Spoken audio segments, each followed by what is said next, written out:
கார்ல முத்தலகும் பூமியும் பாட்டு பாடிக்கிட்டு வர்றாங்க. இன்ஸ்பெக்டர் பேச்சு வீட்டுக்கு வந்திருக்காங்க. குழந்தைய கிட்னாப் பண்ணிருக்காங்கன்னு கம்ப்ளைண்ட் பண்ணிருக்கீங்க மேடம். ஃபுல் டீடைல்ஸ் வேணும்னு சொல்றாரு. சொல்றாங்க, என் பொண்ணு மீனாட்சிய கடத்தினது முத்தலகு தானே கம்ப்ளைண்ட்ல கிளீனா கொடுத்துருக்கேனே. கிட்ட இருந்து என் பொண்ணு மீனாட்சிய மீட்டு கொடுங்க சார்.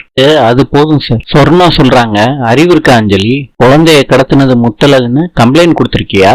நீ எல்லாம் என்ன ஜென்மம்? மனுஷ ஜென்மம் ஆன்டி. நீ கேக்குற விட்டுட்டு முத்தலகு கேட்க வேண்டியதானே ஆன்டி?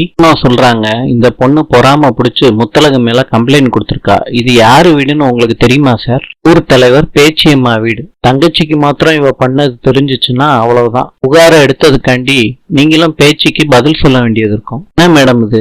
நான் புதுசா வந்திருக்க இன்ஸ்பெக்டர். எனக்கு இது பேச்சியம்மா வீடுன்னு கூட தெரியாது. என் கம்ப்ளைண்ட் கொடுத்ததுனால சென்சிட்டிவ் விஷயம்னு உடனே விசாரிக்க வந்தோம். பேச்சியம்மா வீடுன்னு தெரிஞ்சிருந்துச்சுன்னா நான் வந்திருக்கவே மாட்டேனே. சார், தப்பு பண்ணது பெரிய மனுஷங்கன்னா நீங்க விட்டுருவீங்களா சார்? பெரிய ஆளுங்கன்னா எது வேணாலும் பண்ணலாமா? இதுதான் உங்க சட்டமா சார்? நான் சொல்றாங்க, இவ பேசுறதெல்லாம் பெரிய விஷயமா எடுத்துக்காதீங்க. உங்ககிட்ட பேசுவா. அவ சொன்னதுக்கு அப்புறம் என்ன நடவடிக்கை வேணாலும் எடுத்துக்கோங்க. முடியும், கொஞ்சம் பொறுமையா தான் சார் இருக்கணும். நீங்க இதை விசாரிக்கலாட்டி நான் உங்களை விட மாட்டேன். உங்க கடமைய நீங்க செஞ்சுதான் ஆகணும். அம்மா யாருன்னு தெரியுமா சார்? ரெட்டினா பத்மாவதி. உள்ள வந்தா உங்க நிலைமை அவ்வளவுதான் சார்.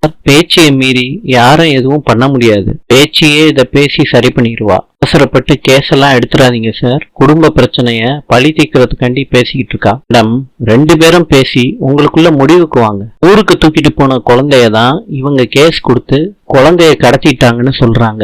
அம்மா விருப்பம் இல்லாம குழந்தைய கொண்டுட்டு போறது தப்பு மேடம். பேச்சி அம்மா கிட்ட சொல்லி இதை சீக்கிரமா பேசி முடிச்சிருங்க. குழந்தை விஷயம்னால நாங்க ரொம்ப லேட் பண்ண முடியாது. அதாவது தப்பாயிருச்சுன்னா ஏன் விசாரிக்கலன்னு எங்களுக்கு ப்ராப்ளம் வரும். பேச்சி மேடம்காண்டி கொஞ்ச நேரம் வெயிட் பண்றேன். இல்லாட்டி அஞ்சலி கொடுத்த கம்ப்ளைண்ட்டுக்கு விசாரிக்க ஆரம்பிச்சிருவேன். ஆரி மேடம்னு சொன்னதுக்கிட்ட சொல்றாரு இன்ஸ்பெக்டர். எல்லாரும் காரை நிப்பாட்டி சாப்பிட்டுக்கிட்டு இருக்காங்க. சந்தோஷமா பேசி சிரிச்சுக்கிட்டு இருக்காங்க முத்தலகம் பூமியும். இன்று குவைத்தின் நாணயம் தினார். நாளை சந்திப்போம்.